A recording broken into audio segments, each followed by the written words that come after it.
AP అంటే అమరావతి, పోలవరం అని CM Chandrababu Naidu అన్నారు. అమరావతి నిర్మాణాల పరిశీలన అనంతరం సిఆర్డీఏ ప్రధాన కార్యాలయంలో చంద్రబాబు మాట్లాడారు. అమరావతి రైతులు 1631 రోజులు ఆందోళన చేశారు. కూటమి ప్రభుత్వం ఏర్పాటైన నమ్మకంతో ఆ పోరాటాన్ని విరమించారు. రైతులందరికీ మనస్ఫూర్తిగా నమస్కారాలు. ఏపీ అంటే అమరావతి, పోలవరం. ఎవరూ పక్క రాష్ట్రాలకు వలస వెళ్లకుండా ఉండాలనే ఉద్దేశంతో ఇక్కడ రాజధాని నిర్మాణం చేపట్టాం. పోలవరం పూర్తయితే రాష్ట్రం మొత్తానికి నీరు వస్తుందనే ఉద్దేశంతో దానిని పూర్తి చేసేందుకు ప్రాధాన్యతనిచ్చాం. అందుకోసం విభజన చట్టం తోడ్పాటు తీసుకున్నాం. ఇటీవల ఎన్నికలలో ఎన్నడూ కన్ని విని ఎరుగని విజయం ప్రజలు కట్టబెట్టారు. వైకాపా 11 సీట్లకే పరిమితమైంది. రాజకీయాలకు పనికిరాని వ్యక్తి ముఖ్యమంత్రి అయితే ఎలా ఉంటుందో గత 5 ఏళ్లు ప్రత్యక్షంగా చూశాం. అమరావతి ఏ ఒక్క ప్రాంతానికో పరిమితం కాదు.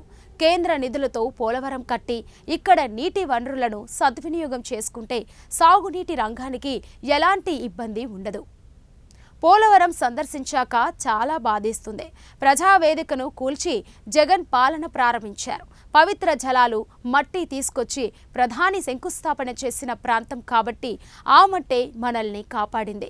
పవిత్ర మట్టి చూసిన తర్వాత అదే అనిపించింది. కొన్ని అల్లరి మూకలు ఇక్కడ ఏర్పాటు చేసిన నమూనాలను కూడా ధ్వంసం చేశాయి. అమరావతి రైతులు వాటిని కాపాడుకోవడానికి విశ్వ ప్రయత్నాలు చేశారు. పైపులు, రోడ్డు, మట్టిని దొంగతనం చేస్తున్న వైకాపా ప్రభుత్వం పట్టించుకోలేదు. ఎక్కడ కట్టిన బిల్డింగులు అలాగే ఉన్నాయి. ఎలాంటి మార్పు చేయలేదు. పూర్తి కావలసిన ఎన్నో పనులు నిలిపివేశారు. ఐఏఎస్, ఐపీఎస్ భవనాలు, అసెంబ్లీ బిల్డింగ్ ఉండవలసిన చోట తుమ్మ చెట్లు మొలిచాయి. రాజధాని పూర్తయి ఉంటే ఈ పాటికి ఇలా ఉండేది. కేంద్రం ఇచ్చిన ప్రోత్సాహంతో రాష్ట్రంలోని అనేక ప్రాంతాల్లో కేంద్రీయ విద్యా సంస్థలు ఏర్పాటు చేశాం. అన్ని ప్రాంతాల అభివృద్ధి కోసం ఆనాడే స్పష్టమైన విధానం ప్రకటించాం. అయినా రాజధానిపైన బురద జల్లే ప్రయత్నం చేస్తున్నారన్నారు. అమరావతి బ్రాండ్ను దెబ్బతీయాలని చూశారు.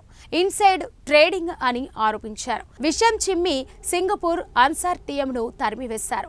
3 రాజధానుల పేరుతో 3 ముక్కల ఆట ఆడారు. 5 ఏళ్ల తర్వాత మీ రాజధాని ఏది అని అడిగితే చెప్పుకోలేని పరిస్థితికి తీసుకొచ్చారు అని చంద్రబాబు తీవ్ర స్థాయిలో గత వైకాపా ప్రభుత్వంపై మండిపడ్డారు. అమరావతి రైతాంగానికి మనస్ఫూర్తిగా నమస్కారాలు. మీరందరూ కూడా చాలా రోజులుగా ఆందోళన చేస్తున్నారు. 1631 రోజులు ఆందోళన చేసి ఈ ప్రభుత్వం వచ్చిన తర్వాత మళ్లీ అభివృద్ధి జరుగుతుందనే నమ్మకంతో ఆందోళన అజిటేషన్ విరమించారు. ఇది ప్రపంచంలో ఒక చరిత్ర. ఒక రాజధాని కోసం, అమరావతి కోసం సుదీర్ఘ పోరాటం చేసిన ఘనత ఇక్కడుండే రైతులకే దక్కుతుంది. మనస్ఫూర్తిగా మరొక్కసారి అభినందనలు. మీ చొరవ, మీరు పోరాడిన విధానం చూస్తే ఇది భావితరాలకు కూడా ఒక ఆదర్శంగా నిలిచిపోతుంది. అయితే ఈరోజు నేను ఇక్కడికి వచ్చినప్పుడు అమరావతి అనగానే ప్రపంచమంతా కూడా గుర్తించే పరిస్థితికి వచ్చారు. అయితే ఈరోజు ఒక విషయం ఎక్కువంటే అందుకు గుర్తుపెట్టుకోవాల్సిన, ఆంధ్రప్రదేశ్ అంటే ఏపీ. ఏపీ అంటే ఒక పక్క అమరావతి, ఒక పక్క పోలవరం.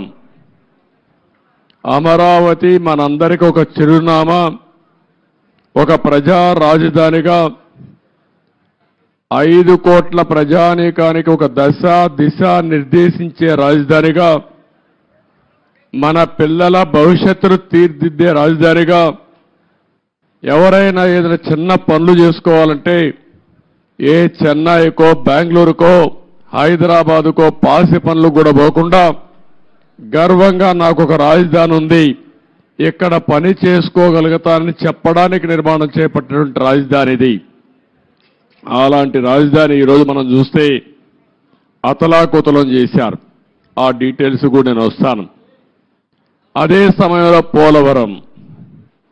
పోలవరం దక్షిణ భారతదేశంలో ఎక్కువ నీళ్లుండే నది గోదావరి నది. పోలవరం పూర్తి చేస్తే నదుల అనుసంధానం జరిగితే రాష్ట్రంలో ప్రతి ఒక్క ఎకరాకు నీళ్లు ఇచ్చే అవకాశం ఉంటుంది. ఈ రెండు కూడా మనం ఒక్కసారి ఆలోచించుకున్నప్పుడు రాష్ట్ర విభజన జరిగింది. హేతుబద్ధత లేదని పోరాడాం. అన్యాయం జరిగిందని అందరం కూడా గట్టిగా నిలదీసే పరిస్థితికి వచ్చాం.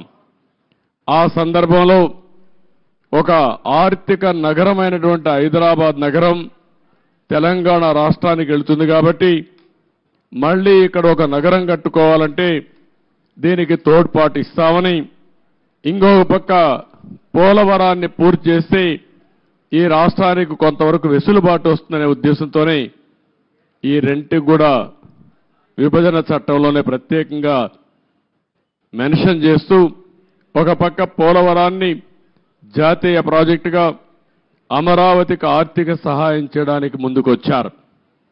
అయితే ఈరోజు మనం చూస్తా ఉంటే రెండు కూడా ఈరోజు రాష్ట్రంలో ఉండే 5 కోట్ల ప్రజల్ని ఓటే నేను కోరుతున్నా. ఈరోజు ఏదైతే మాకు ఓట్లు వేశారు ఇది ఒక హిస్టారికల్ విక్టరీ. చరిత్రలో నేను 45 సంవత్సరాలుగా చూశాను కానీ ఆంధ్రప్రదేశ్ రాష్ట్రం ఏర్పడిన తర్వాత భారతదేశ చరిత్రలో కూడా ఇంత పెద్ద విక్టరీ ఎప్పుడూ రాలేదు. ఒక్క మాటలో చెప్పాలంటే వన్ సైడెడ్గా ఇలాంటి ముఖ్యమంత్రి పనికి రాడు, ఇతను అవసరం లేదని తీర్పిచ్చి బ్రహ్మాండంగా ప్రజలు ముందుకు వచ్చారు. 95,000 మెజారిటీ ఒక నియోజకవర్గంలో 11 సీట్లు కూడా రాలా వీళ్లకు. అంటే దీన్ని బట్టి అర్థమవుతుంది ప్రజలు ఎంత వ్యతిరేకంగా ఉన్నారో. దుష్ట పరిపాలన అనడానికి దీనికంటే వేరే తార్కాణం అవసరం లేదు. కానీ మమ్మల్ని గెలిపించారు. అంతటితోనే రాష్ట్రంలో ఉండే ప్రజల యొక్క బాధ్యత అయిపోలేదు. ఆ విషయం నేను గుర్తు చేయదలుచుకున్నాను. అనునిత్యం మీరు ఆలోచించాల్సిన అవసరం ఉంది. రాజకీయాలకు పనికిరాని వ్యక్తి, ముఖ్యమంత్రికి అర్హత లేని వ్యక్తి ఆ పదవి వస్తే ఏం చేస్తాడో 5 సంవత్సరాలు మనం చూశాం. ఈరోజు పోలవరం కానీ అమరావతి కానీ వ్యక్తిగత సంపద కాదు. ఏ ఒక్క వ్యక్తికో, ఏ ఒక్క వర్గానికో, ఏ ఒక్క ప్రాంతానికో పరిమితమైంది కాదు. కానీ ఇది ఒక సంపద కేంద్రం. ఒక సంపద సృష్టిస్తే అది సమాజానికి పనికొస్తుంది. అదే సమయంలో వ్యక్తులు బాగుపడతారు, ప్రభుత్వానికి ఆదాయం పెరుగుతుంది. ప్రభుత్వ ఆదాయం పెరిగితే సంక్షేమ కార్యక్రమాలు చేసేందుకు అవకాశం ఉంటుంది. అదే మరి ప్రజలందరినీ సాధికార వైపు ముందుకు తీసుకుపోయే అవకాశం ఉంటుంది. రెండోది పోలవరం. పోలవరం కానీ పూర్తి చేసుంటే అది కూడా గవర్నమెంట్ డబ్బులు, అవి సెంట్రల్ గవర్నమెంట్ డబ్బులు. దాన్ని పూర్తి చేస్తే మనం కానీ కొంత నదుల అనుసంధానం చేసుకుంటే రాష్ట్రంలో ప్రతి ఒక్క ఎకరాకు నీళ్లు ఇవ్వగలిగితే రాయలసీమ రాళ్లసీమ కాదు రతనాల సీమగా తయారు చేసే అవకాశం వస్తుంది. హార్టికల్చర్కి ప్రాధాన్యత ఇచ్చే అవకాశాలు ఉంటాయి. మొన్నే పోలవరం పోయొచ్చాను. నా ఆవేదన చెప్పాను. కొన్ని వందల సార్లు వర్చువల్ రివ్యూ చేశాను. ఇంకొక పక్క నేరుగా ఫిజికల్గా 31 సార్లు వెళ్ళాను. కానీ ఈరోజు పోలవరాన్ని గోదావరిలో కలిపేసే పరిస్థితికి వచ్చారు. ఈరోజు ఏం చేయాలని అర్థం కాని పరిస్థితి. ఏం చేయాలన్న 4-5 సంవత్సరాలు ఖర్చులు కూడా డబుల్ అయిపోయే పరిస్థితికి వచ్చింది. ఒక వ్యక్తి యొక్క మూర్ఖత్వం వల్ల, ఒక పోలవరం వల్ల రాష్ట్రానికి ఒక వరంగా ఉండవలసిన పోలవరం ఈరోజు ఒక శాపంగా మారిపోయే పరిస్థితి వచ్చింది. అది నేను మొన్నే మాట్లాడాను, మళ్ళీ నేను మాట్లాడతాను.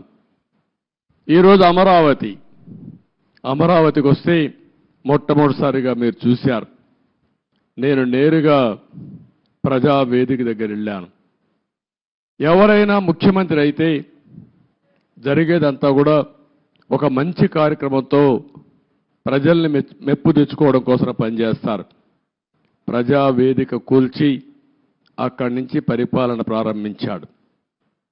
అక్కడి నుంచి నేను నేరుగా వచ్చాను. ఏదైతే ఆనాడు ప్రధానమంత్రి నరేంద్ర మోడీ గారు అమరావతికి ఫౌండేషన్ వేశారు. అక్కడ మీరు చూస్తే ఒక బాధ, ఆవేదన. 1631 రోజులు మీరు ఆందోళన చేయడం ఒక ఎత్తైతే, ఈ రాజధాని ప్రారంభించినప్పుడు రాష్ట్రంలో ఉండే ప్రతి ఒక్క గ్రామం, ప్రతి ఒక్క వార్డు నుంచి పవిత్రమైన మట్టిని, పవిత్రమైన జలాల్ని, అక్కడుండే దేవాలయాలు కానీ, మసీదులు కానీ, చర్చిలు కానీ, ప్రార్థనాలయాల్లో ప్రార్థనలు చేసి అందరి దేవుళ్ళ యొక్క ఆశీర్వాదాలు తీసుకొని పవిత్రమైన ఆ మట్టిని ఇక్కడికి తీసుకొచ్చారు.